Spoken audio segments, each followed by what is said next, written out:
എല്ലാവർക്കും നമസ്കാരം.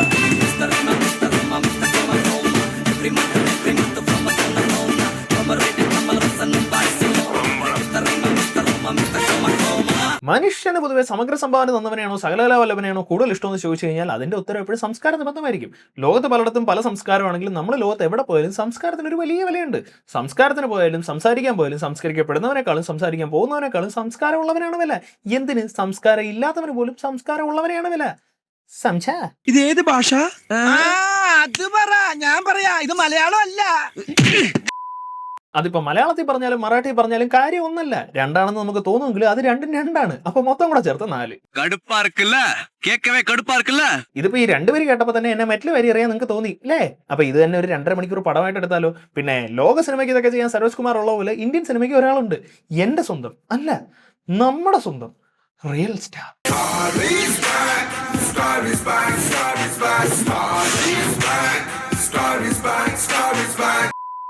അപ്പോൾ നമ്മുടെ ഉപ്പിസാറിന്റെ ഏത് പടം റോസ്റ്റ് ചെയ്താലും അങ്ങനെ Kozhinjampara fans and welfare association ആളുകൾ വന്ന് എന്റെ വീഡിയോയുടെ താഴെ കമന്റ് ഇടും. നിനക്ക് ഉപ്പിസാർ ആരാണെന്ന് അറിയാമോടാ? അങ്ങേറെ സിനിമകൾ നീ കണ്ടിട്ടുണ്ടോടാ? അന്ന് നീ ജനിച്ചിട്ടുണ്ടോടാ? എന്നൊക്കെയാണ് ചോദിക്കുന്നത്. കാര്യം സത്യമാണ്.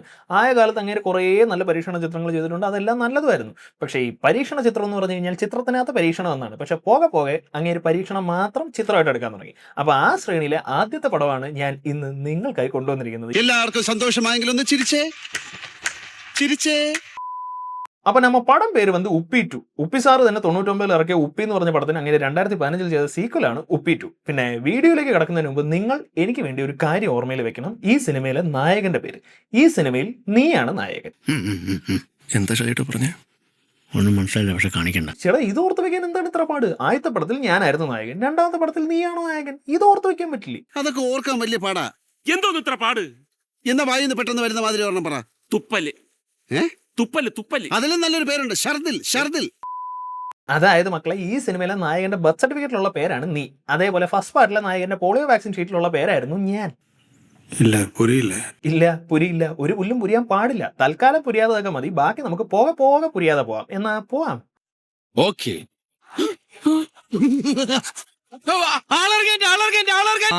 എടപ്പിള്ളി സ്റ്റോപ്പിലിട്ടാ ബാക്കി വല്ലതും ഉണ്ടാവുകയാണെങ്കിൽ ആലുവയിൽ ഇറക്കാം. അപ്പോൾ പടം തുടങ്ങുമ്പോൾ സിനിമയുടെ പ്രൊഡക്ഷൻ കമ്പനിയുടെ ലോഗോ കാണിക്കുകയാണ്. ഗംഭീര വിഷ്വലൈസേഷൻ. ഉപേന്ദ്ര പ്രൊഡക്ഷൻസ് ആണ് സിനിമ പ്രൊഡ്യൂസ് ചെയ്തിരിക്കുന്നത്. അപ്പം നമുക്കത് എങ്ങനെയൊക്കെ കാണിക്കാം? ഇംഗ്ലീഷ് എഴുതി കാണിക്കാം, കന്നഡയിൽ എഴുതി കാണിക്കാം, ഉറുദുവിൽ എഴുതി കാണിക്കാം, അല്ലെങ്കിൽ ഉപേന്ദ്ര സാറിൻ്റെ ഫോട്ടോ വെച്ചിട്ട് പ്രൊഡക്ഷൻസ് എന്ന് എഴുതി കാണിക്കാം. അങ്ങനെ പല രീതിയിലും കാണിക്കാം. പക്ഷേ നമ്മളൊക്കെ സാമാന്യ മനുഷ്യരായതുകൊണ്ടാണ് ഇങ്ങനെയൊക്കെ ചിന്തിക്കുന്നത്. ഉപേന്ദ്ര സാർ ചിന്തിക്കുന്നത് വേറെ രീതിയിലാണ്.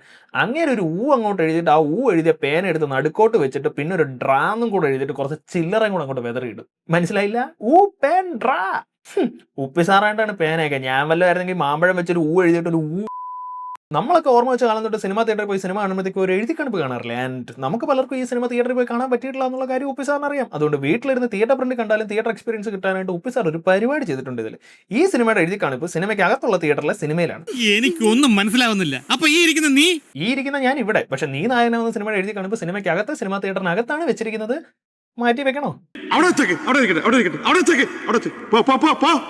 ഓക്കെ, പക്ഷെ ഒരു കാര്യം കൂടെ ഉണ്ടായിരുന്നു. അതിപ്പോ പറഞ്ഞു വെക്കണോ വേണ്ടയോ എന്നുള്ളതാണ്. അങ്ങനെയാണെങ്കിൽ കുഴപ്പമില്ല. ഞാനിപ്പോ പറഞ്ഞില്ല, മറ്റേ തിയേറ്ററിനകത്തുള്ള എഴുതി കാണിപ്പ് കുറച്ചുകൂടെ കഴിയുമ്പോഴത്തേക്കും തിയേറ്ററിനകത്ത് സ്ക്രീനിൽ ആളുകൾ തിയേറ്ററിനകത്തിരുന്ന് എഴുതി കാണിപ്പ് കാണുന്ന പോലെ വരും. എങ്ങനെയുണ്ട്? അപ്പൊ ഇനി ശരിക്കും പടം തുടങ്ങുമ്പോൾ പാവങ്ങളുടെ ആൽബർട്ട് ഐൻസ്റ്റൈൻ പിള്ളേർക്ക് സൈക്കോളജി ക്ലാസ് എടുക്കുകയാണ്. പുള്ളി പറയുന്നത് എന്താണെന്ന് വെച്ച് കഴിഞ്ഞാൽ, ഈ തേമ്പ് പേടിച്ച് പ്രേമം പറയാതിരിക്കുന്ന ഫ്യൂച്ചർ ബ്രെയിനും പ്രേമിച്ച് തേപ്പ് മേടിച്ചിട്ട് അത് ആലോചിച്ച് തേമ്പി കറിയുന്ന പാസ്റ്റ് ബ്രെയിനും രണ്ടും യൂസ്ലെസ് ആണ്. നല്ല ഒന്നന്തരം ബ്രെയിൻ എന്ന് പറയുന്നത് പ്രസന്റ് ബ്രെയിൻ ആണ്. കാരണം ആ ബ്രെയിനിൽ ഓർമ്മകളും ഇല്ല, ചിന്തകളും ഇല്ല. ചുരുക്കി പറഞ്ഞു കഴിഞ്ഞാൽ ചിന്തിക്കാൻ പറഞ്ഞാൽ ചിരിക്കുന്ന, ഓർക്കാൻ പറഞ്ഞാൽ ഉറങ്ങുന്ന ലെവൽ ഒരു മരവാഴ ബ്രെയിൻ. പക്ഷേ ഇത് കേട്ടപ്പോൾ തൊട്ട് ആ ക്ലാസ്സിലെ ഒരു ചേച്ചിക്ക് ഒടുക്കത്തെ ഡൗട്ട്. ചേച്ചി ഓടിച്ചെന്ന് ഐൻസ്റ്റൈനെ ഓടിച്ചിട്ട് പിടിച്ചു നിർത്തി ചോദിക്കും, അങ്ങനെയുള്ള ബ്രെയിനുള്ള ആരെങ്കിലും അറിയാമോ എന്ന്. അപ്പൊ അങ്ങേര് പറയും, പണ്ട് ഞാനെന്ന് പറഞ്ഞുകൊണ്ട് നടന്ന ഒരുത്തൻ ഉണ്ടായിരുന്നു, പക്ഷെ ഒരു പോയിന്റ് വെച്ച് അവൻ മാറി. അങ്ങനെ മാറിയിട്ട് ഞാൻ മാറിയാ പിന്നെ എന്താ ഉള്ളത്? നീ മറുപടിയും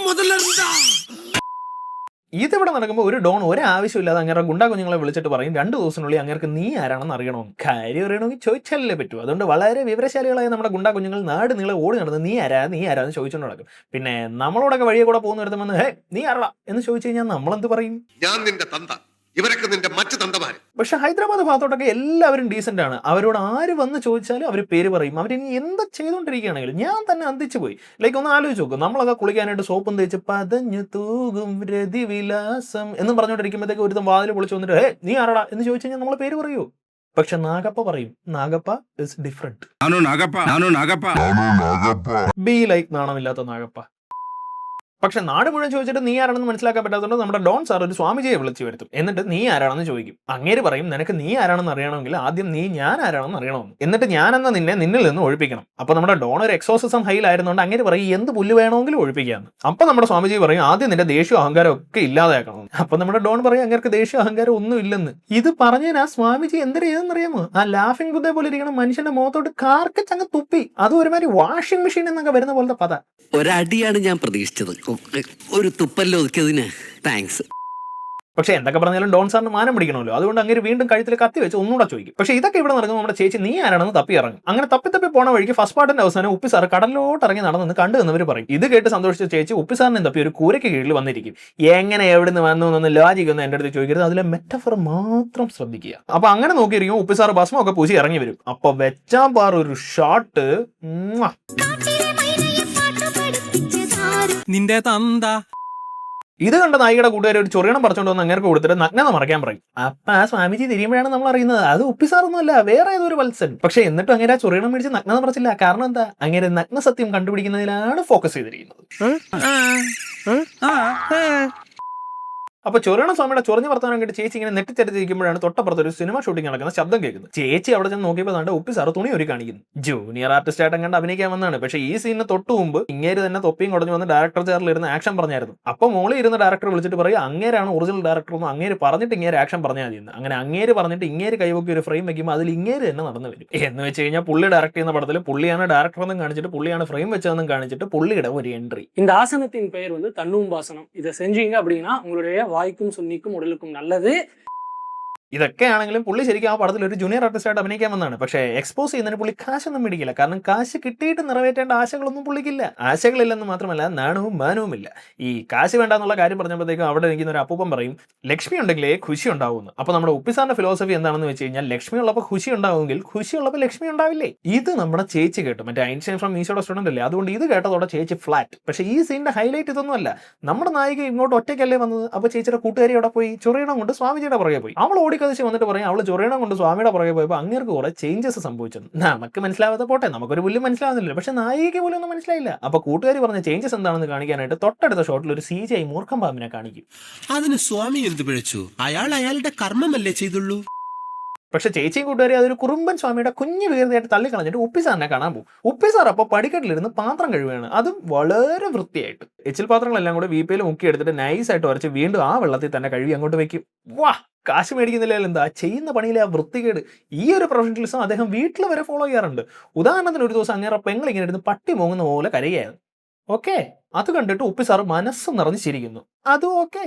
സ്വന്തം പെങ്ങൾ ഇങ്ങനെ ഇരുന്ന് പോകുമ്പോൾ അതിന്റെ കാരണം ചോദിച്ചിട്ടാ തെണ്ടി എന്ന് പെങ്ങൾ ചോദിക്കുന്നു. അതിന് ഉപ്പി സാർ ചിരിക്കുന്നു. ഇനിയിപ്പോൾ നോയിക്കൊണ്ടിരുന്നിട്ട് കാര്യമില്ലെന്ന് മനസ്സിലാക്കിയ പെങ്ങൾ അവരുടെ പ്രശ്നം അവർ തന്നെ അങ്ങ് പറയാൻ തുടങ്ങും. അതായത് കോളേജിൽ ഒരുത്തം പ്രേമിക്കണം എന്ന് പറഞ്ഞ് പുറകെ നടപ്പുണ്ട്. പ്രേമിച്ചില്ലെങ്കിൽ മുഖത്ത് ആസിഡ് ഒഴിക്കുമെന്നാണ് അവൻ പറയുന്നത്. ഇതിനിപ്പോൾ എന്ത് ചെയ്യുമെന്ന് ആലോചിച്ചാണ് ഞാൻ ഇരുന്ന് കരയുന്നതെന്ന്. ഓക്കെ, ഇനി ഉപ്പി സാറിന്റെ സൊല്യൂഷൻ, മോളെ നീ അവനെ അങ്ങ് മറന്നേരെ. അതായത് ആസിഡ് ഒഴിക്കണമെന്ന് അവൻ പറഞ്ഞ് ആലോചിച്ചിട്ടാണല്ലോ വിഷമം. അതങ്ങ് മറന്നു കഴിഞ്ഞാൽ പിന്നെ പ്രശ്നമില്ലല്ലോ. ഈ ഒരു ഉപദേശത്തിന്റെ ഗുണം എന്താണെന്ന് വെച്ച് കഴിഞ്ഞാൽ ഇത് ഹോമിയോപ്പതി പോലെയാണ്. എവിടെ ഉപയോഗിക്കാം, എന്തിനും ഉപയോഗിക്കാം, വീണ്ടും വീണ്ടും ഉപയോഗിക്കാം. ഒരു ഫലവും വരാനും പോണില്ല. എന്താ ഫലം വരാത്തതെന്ന് ആരും ചോദിക്കാനും പോണില്ല. അതായത് ഇനി എങ്ങാനും അവൻ ആസിഡ് ഒഴിച്ചുള്ള മോന്ത തേഞ്ഞു പോയി കഴിഞ്ഞാൽ അതും അങ്ങ് മറക്കാൻ പറഞ്ഞാൽ പോലെ സിമ്പിൾ. ഉപദേശത്തിലും അഭിപ്രായത്തിലും സ്ഥിരത. കണ്ടുപടി വല്ലോണ്. ഇതൊക്കെ പറഞ്ഞാലും പാത്രമൊക്കെ ഇങ്ങനെ കഴിവുന്ന ഉപ്പിസാറിന്റെ കയ്യിലാണ് നാട്ടുകാർ പിള്ളേരെ സ്കൂളിൽ വിടാനായിട്ട് പറഞ്ഞു വിടുന്നത്. അങ്ങനെ ഒരു ചാൻസിൽ നമ്മുടെ നായിക ഡ്രോപ്പ് ചെയ്യാന്ന് പറഞ്ഞ് ചെന്ന് നിൽക്കും. ആരാ എന്താണെന്ന് ചോദിക്കാതെ ഉപ്പിസാറും ചെറുക്കനും കൂടെ ആ വണ്ടിയിൽ വലിഞ്ഞു കയറും. ഊരും പേരും ചോദിക്കാതെ ഏത് പെണ്ണ് വന്ന് വിളിച്ചാലും വിളിച്ചോണ്ട് കയറി ചിലർ നിന്റെ അമ്മച്ചി പറഞ്ഞു തന്നിട്ടില്ലടാന്ന് ചോദിച്ചപ്പോൾ മുന്നിലുള്ളതിന് എന്തിനാണ് ചോദ്യം എന്നാണ് ഉപ്പിസാർ ചോദിച്ചത്. എന്ന് വെച്ചാ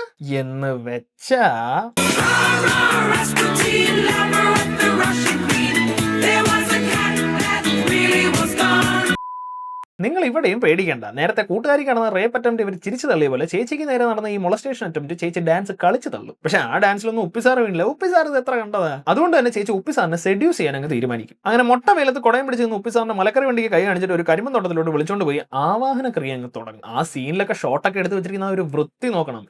ഡിയോസിൽ വരുന്ന MMSന് ഇതിനേക്കാൾ ക്വാളിറ്റി ഉണ്ടാവും. സെഡ്യൂസ് ചെയ്യാനാണല്ലോ ചേച്ചി കരിമ്പൻ തോട്ടത്തിലോട്ട് കൊണ്ടുപോയി. അതുകൊണ്ട് സെറ്റപ്പും പ്ലാനും ഒക്കെ സൂപ്പർ ആയിരുന്നു. പക്ഷേ ചേച്ചി വിത്തിറക്കിയ പറമ്പ് മാറിപ്പോയി. ഉപ്പിസാർ പറയും സൗന്ദര്യത്തെ സ്നേഹിക്കുന്നവൻ കാമുകൻ, സൗന്ദര്യത്തെ ആസ്വദിക്കുന്നവൻ റേപ്പിസ്റ്റ് എന്ന്. അതുകൂടെ കേട്ടപ്പോൾ ചേച്ചിക്ക് ഡബിൾ പ്രേമം. പിന്നെ പ്രേമമൊക്കെ തുടങ്ങുന്ന ആദ്യത്തെ കുറച്ച് സമയമൊക്കെ എങ്ങനെയായിരിക്കും? സൗന്ദര്യം, അതിന്റെ ആസ്വാദനം, അതിന്റെ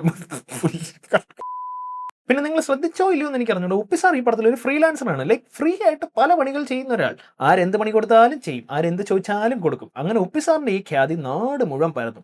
അങ്ങനെ ഒരു ദിവസം ഉപ്പിസാർ ഇങ്ങനെ ഇളിച്ചു പിടിച്ചോണ്ട് വരുമ്പോൾ ഒരു അമ്മായി മതിൽ ചേരുന്ന് ചോദിക്കും, ആരെന്ത് ചോദിച്ചാലും കൊടുക്കുമെന്ന് കേട്ടല്ലോ, അപ്പൊ ഞാൻ എന്തെങ്കിലും ചോദിച്ചാലും തരുമോ എന്ന്. ഉപ്പിസാർ പറയും, എന്താണ് വേണ്ടതെന്ന് ചോദിക്കൂ, ഞാൻ തരാമെന്ന്. അപ്പൊ ചേച്ചി പറയും, നിന്നെ പോലെ ഒരു കൊച്ചിനെ എനിക്ക് തരാമോ എന്ന്. ഈ പടം ഇത്രയും കണ്ടത് വെച്ച് ഉപ്പിസാർ എവിടെന്നെങ്കിലും ഒരു കൊച്ചിനെ തട്ടിക്കൊണ്ടുവന്ന് ഇവർക്ക് കൊടുക്കുമെന്നൊക്കെ ഞാൻ വിചാരിച്ചു. പക്ഷേ ഞാൻ ചിന്തിക്കുന്നതിനേക്കാൾ 10 മടങ്ങ് അപ്പുറത്താണ് ഉപ്പിസാർ ചിന്തിക്കുന്നത്. ഉപ്പിസാർ ശരിക്കും ചെയ്തെന്താണെന്ന് പറഞ്ഞാൽ നിങ്ങൾ ഞെട്ടും. എന്നെ നിങ്ങളുടെ മോനെ പോലെ കണ്ടോളൂ ചേച്ചി. പക്ഷേ ഇതിനിടയ്ക്ക് നമ്മുടെ ലാഫിംഗ് ബുദ്ധ വില്ലൻ വാഴത്തോപ്പിൽ പഴം നിന്നുകൊണ്ടിരുന്ന നമ്മുടെ ഉപ്പിസാറിനെ തല്ലാനായിട്ട് ആളെ വിടും. അവിടെ ഒരു 1.5 ഫൈറ്റ് ഉണ്ട് മോനെ. കൈരളിയും പൊറോട്ടയും എല്ലാം കൂടെ ചേർത്ത് ചിങ്കാരിമാണ്. ഇത് കഴിഞ്ഞിട്ട് വളരെ വെറൈറ്റി ആയിട്ടുള്ള പാട്ട്, നമ്മുടെ മറ്റേ പാണം പാടി നടന്ന കീർത്തനങ്ങൾ പോലെ. വരികൾ ശ്രദ്ധിക്കുക. ഞാൻ സിംഗിൾ, ചെയ്യാൻ താല്പര്യമുണ്ട് മിങ്കിൾ, പക്ഷെ കിൻഡൽ ചെയ്താൽ പൊങ്കലാക്കി ടെമ്പിളിൽ കൊണ്ടിടും. നമുക്കൊരു കോമ്പറ്റീഷൻ ആയെന്ന് തോന്നുന്നു. പിള്ളക്ക് അനിഷ്ടമുണ്ടെങ്കിൽ അത് പറഞ്ഞാ പോരായിരുന്നു. എനിക്കെന്തോ അനിഷ്ടം. ഒരു എതിരാളി കൂടി മത്സരിക്കാൻ വരുന്നത് ഒരു സുഖമല്ലേ മാമ? ആരൊക്കെ വന്നു പോയി, ഞാൻ ഈ നിപ്പ് നിൽക്കുന്നില്ലേ? അത് വെറും ഒരു നിപ്പല്ല. 1 തൊട്ട് 10 വരെ ഈ ഒരാളല്ലേ ഉള്ളൂ. നമ്പർ 11 വേണ്ടവന്മാര് തമ്മിൽ അടിക്കട്ടെ. ഓ ആയിക്കോട്ടെ. അപ്പൊ coming back to the point, കാര്യം നമ്മുടെ ഉപ്പിസാർ ചോദിച്ചത് കൊടുത്തില്ലെങ്കിൽ നമ്മുടെ വട്ട് ചേച്ചി ഉപ്പിസാറിനെ തന്നെ പ്രേമിക്കണമെന്ന് തീരുമാനിച്ചു. അതുകൊണ്ട് തന്നെ ഉപ്പിസാറിന് മനുഷ്യ സഹജമായിട്ടുള്ള എന്തെങ്കിലും വികാരങ്ങളുണ്ടോ എന്ന് മനസ്സിലാക്കാനായിട്ട് അങ്ങേറെ തന്നെ വീട്ടുകാർക്ക് കാശ് കൊടുത്തിട്ട് അവരെ ആരോ കൊന്നതുപോലെ സെറ്റ് ചെയ്യും. പക്ഷെ അവരുടെ ഡെഡ് ബോഡി കണ്ട ഉപ്പിസാർ ആകെ സന്തോഷവനാവും. ഹൗ സ്വീറ്റ് അല്ലേ? പക്ഷെ നമ്മളൊക്കെ ഇതിനകത്ത് വിയർഡ്നെസ് കണ്ടപ്പോൾ ചേച്ചി മാത്രം അതിനകത്ത് ഉപ്പിസാറിന്റെ ബുദ്ധിയാണ് കണ്ടത്. അങ്ങനെ വീണ്ടും ഫ്ലാറ്റ്. പക്ഷെ അങ്ങനെ ഇരിക്കും ഒരു ചൊവ്വാഴ്ച രാത്രി ഒരു 10-10:30 ആയപ്പോഴത്തേക്കും ചേച്ചിക്ക് ഒരു ഫോൺ കോൾ വരും. അതും കേട്ട് ചേച്ചി ഒരു കുശിനിപ്പുര തുറന്നു നോക്കിയപ്പോൾ അവിടെ വേറൊരു ചേച്ചി ഇരിക്കുന്നു. ഇവർ തമ്മിൽ വേറെ ബന്ധമൊന്നുമില്ല, ജസ്റ്റ് റാൻഡം. അങ്ങനെ ഈ പുതിയ ചേച്ചി പറയും, ബ്രേക്കപ്പ് ആയ ദണ്ണത്തിൽ സമാധാനം തേടി ഹിമാലയ സാനുക്കളിലെ തലതിരിഞ്ഞ ബാബയെ കാണാൻ ചേച്ചി പോയിരുന്നു എന്ന്. ചെയ്യാൻ പറ്റിയ പൊസിഷനിലാണ് നിൽക്കുന്നത്. കുനിയുണ്ടല്ലോ. കുറച്ച് സംസ്കാരത്തോടുകൂടി സംസാരിക്കടാ പന്ന നാറിച്ചെറ്റേ. അതല്ല, ഇതാകുമ്പോ കാല് പിടിക്കാനായിട്ട് കുനിയുണ്ടല്ലോ എന്നാണ് ഞാൻ ഉദ്ദേശിച്ചത്. കണ്ടാ? അപ്പൊ അങ്ങനെ പ്രേമനൈരാശ്യം പറഞ്ഞു വന്ന ചേച്ചിയെ ഉപ്പിസ്വാമി കയറി അങ്ങ് പിടിക്കും. എന്നിട്ട് പറയും, ഈ പിടുത്തമല്ല മനസ്സിലെ പിടിമുറുക്കമാണ് ആദ്യം മാറ്റേണ്ടതെന്ന്. ചേച്ചിക്ക് സ്വാമിജിയുടെ ആ അപ്രോച്ച് മൊത്തത്തിൽ അങ്ങ് ഇഷ്ടപ്പെട്ടു. പിന്നെ എല്ലാം വളരെ പെട്ടെന്നായിരുന്നു.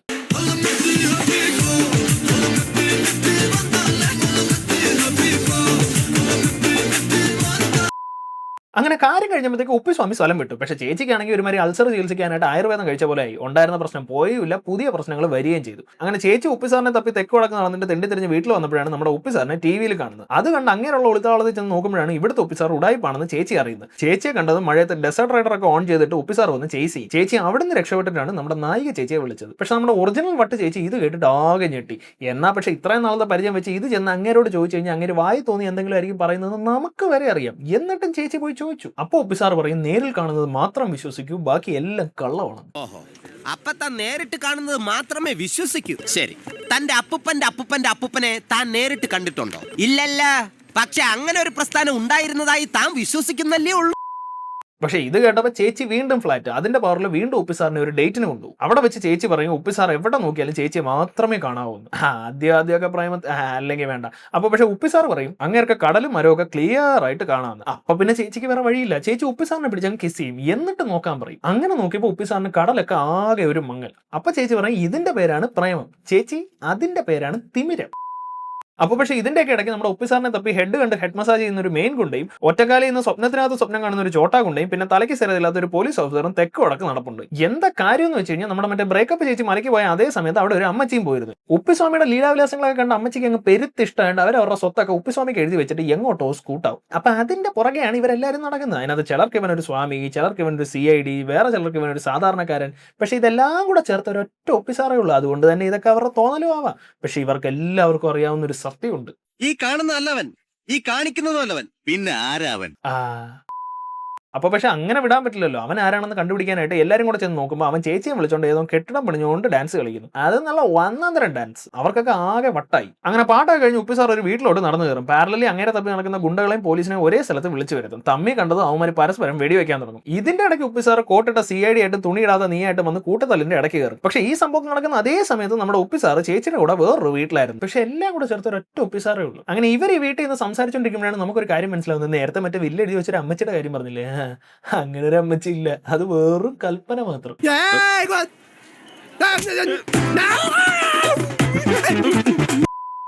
അപ്പൊ ഉപ്പി സാർ പറയാൻ വന്നത് എന്താണെന്ന് വെച്ച് കഴിഞ്ഞാൽ, ഈ ഞാനെന്നുള്ള ചിന്ത മാറ്റിയത് കഴിഞ്ഞാൽ തന്നെ നീ എന്നുള്ള ചിന്തയെ ബാക്കി കാണും. അപ്പൊ വില്ലുണ്ടാവും. ഏത്? മറ്റേ അമ്മച്ചി എഴുതി വെച്ച വില്ലിന്റെ റെഫറൻസ്. ആ വില്ലിൽ ഖുഷി ഉണ്ടാവും. ഏത്? ഇല്ലാത്ത അമ്മച്ചി വില്ലിനകത്ത് എഴുതി വെച്ചിരിക്കുന്ന അവരുടെ മോളുടെ പേര്. പക്ഷെ ഉപ്പി സാറിന്റെ ഈ ഡയലോഗ് കേട്ടപ്പോൾ ലക്ഷ്മി എന്ന് പേരുള്ള ചേച്ചി ഖുഷിയായി. ചേച്ചി ഖുഷിയായപ്പോൾ ഉപ്പി സാറും ഖുഷിയായി. അങ്ങനെ ചേച്ചി ഉപ്പി സാറിനെ കെട്ടാൻ തീരുമാനിക്കും. കണ്ടാ ഉപ്പി സാർ ആദ്യമേ പറഞ്ഞില്ലേ ഖുഷി വന്നാൽ ലക്ഷ്മി വരുമെന്ന്. ഇന്നിനി നീ മിണ്ടരുത്, ഇന്നത്തെ കോട്ട കഴിഞ്ഞു. അങ്ങനെ ഒടുക്കം സൈക്കോളജി പഠിച്ചോണ്ടിരുന്ന ചേച്ചിയെ മണ്ട കഴുകി ഉപ്പി സാർ വാർക്കപ്പണിക്ക് വിളിച്ചോണ്ട് പോകും. പക്ഷെ അപ്പൊ നമ്മുടെ ലാഫിംഗ് ബുദ്ധ വില്ലൻ വന്നിട്ട് ആശ്രമത്തിലല്ലേ പണം ഇരിക്കുന്നത്, അത് എവിടെയെന്ന് ചോദിക്കും. അപ്പൊ ഉപ്പി സാർ ഒരു ചട്ടി എടുത്ത് അങ്ങനെ തലയിൽ വെച്ച് കൊടുത്തിട്ട് പറയും, അതെ ആശ്രമത്തിലാണ് പൈസ ഇരിക്കുന്നത്, അതുകൊണ്ട് ശ്രമിച്ചുകൊണ്ടേ ഇരിക്കുകയാണ്. കാര്യം ചോദിക്കുമ്പോ രാഷ്ട്രമീമാംസ പറയുന്നോളാം പന്ന കൊരങ്ങന്റെ മോനെ. അപ്പൊ എനിക്ക് നിങ്ങളോട് പറയാനുള്ളത് എന്താണെന്ന് വെച്ച് കഴിഞ്ഞാൽ, ജീവിതത്തിന്റെ എല്ലാ വശങ്ങളും അറിയുക. ഉപ്പു സത്യാഗ്രഹത്തിന് പോയ ഗാന്ധിജി ലഡു തന്നിട്ടുണ്ടാവില്ലേ, അതേപോലെ നമ്മളും എല്ലാം ആദിയിൽ സമർപ്പിച്ച് പറ്റുവെച്ചാൽ ഒരു പണിക്കും പോകാതെ ഇങ്ങനെ ഇളിച്ചു പിടിച്ചുകൊണ്ട് നടക്കുക. പണിയുടെ കാര്യം പറഞ്ഞപ്പോൾ അടുത്ത പണിയുടെ കാര്യം ഓർമ്മ വന്നു. അതായത് പ്രത്യേകിച്ച് ഒരു പണിയില്ലായിരുന്ന സമയത്ത് നടു നിവർക്കാൻ പോലും ഗ്യാപ്പ് ഇല്ലാതെ പണിയെടുത്തുകൊണ്ടിരുന്ന ആളുകളുടെ കഥയായാലോ. അടുത്തത്